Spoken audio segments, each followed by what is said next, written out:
It's said that one of the things that makes us human is our awareness of our own mortality, and for nearly as long as we've known that we'll one day die, we've wondered about the possibility of waking back up.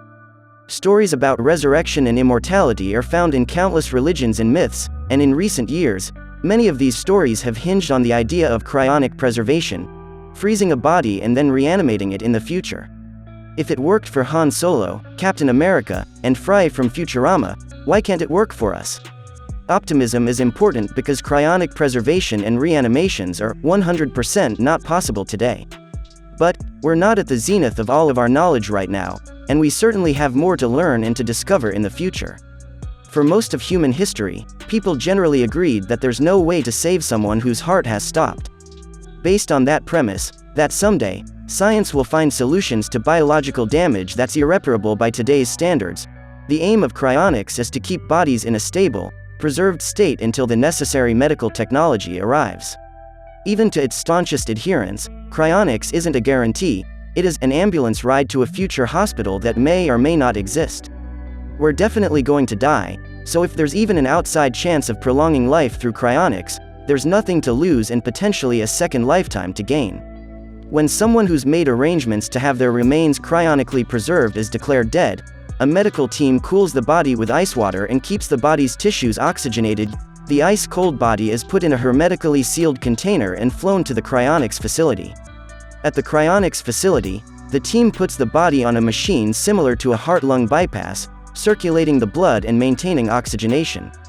They pump in a vitrification solution that works like antifreeze to keep the body's tissues from turning to ice crystals, in hopes of minimizing structural damage.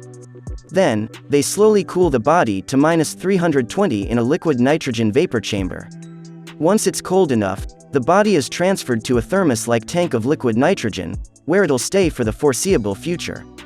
The patrons' fees, around $28,000 per person, maintain the Institute's endowment to keep the organization running in perpetuity. The bodies will wait in these tanks until medical technology, hopefully, is able to revive them.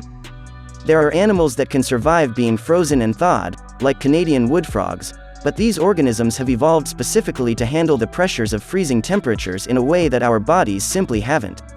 Cryonicists like Kowalski are well aware of these criticisms. He argues that while these problems are insurmountable to us today, they may well be solvable in the future. It's a point that's definitionally impossible to rule out, almost like definitively proving that there's no such thing as unicorns. While anyone really cannot deny what the future might hold, we don't have all the answers. But I think skepticism is very reasonable. Beyond arguments of what's possible, or might be possible in the future, there lingers another question.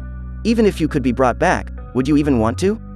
After all, you'd be stranded in a strange world, separated from everything that made your life worth living in the first place. If you like this video, give it a thumbs up. Don't forget to subscribe to the channel if you haven't done so already. Click on the bell to receive timely notification of videos that are waiting for you ahead.